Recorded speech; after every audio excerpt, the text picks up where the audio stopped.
50 ఇయర్స్కి 25 ఇయర్స్కి తేడా ఏంటి చెప్పండి. జనరల్గా ఏంటంటే ఫుడ్ ఈటింగ్ అప్పుడు వాళ్ళు బాగా ఎనర్జెటిక్ అని గట్టి పళ్ళు బలంగా ఉంటాయి.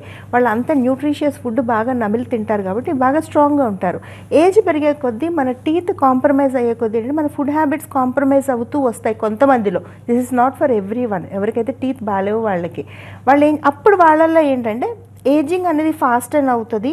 సరిగా తినకపోవడం వల్ల ఒబేస్ అవ్వడం కానీ, మళ్ళీ లేని షుగర్ రావడం, ఉన్న షుగర్ కంట్రోల్లోకి రాకపోవడం, ఇవన్నీ కూడా డైట్ హ్యాబిట్స్ మీద రిలేట్ అయ్యి ఉంటాయి. ఈ డైట్ అనేది ప్రాపర్గా తినడం తినకపోవడం ఎక్కడ రిలేట్ అయ్యి ఉంటుంది? ప్రాపర్ టీత్ సెట్ ఉండడం మీద డిపెండ్ అయి ఉంటాయి.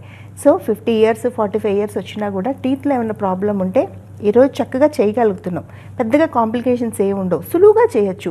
హెల్త్తో కూడా సంబంధం ఉంది. నాకు షుగర్ ఉంది నేను చేయించుకోవచ్చా, నాకు బీపీ ఉంది నేను చేయించుకోవచ్చా, నేను బ్లడ్ థిన్నర్స్ వాడుతున్నా నేను ఏ ఉన్నా చేయించుకోవచ్చండి.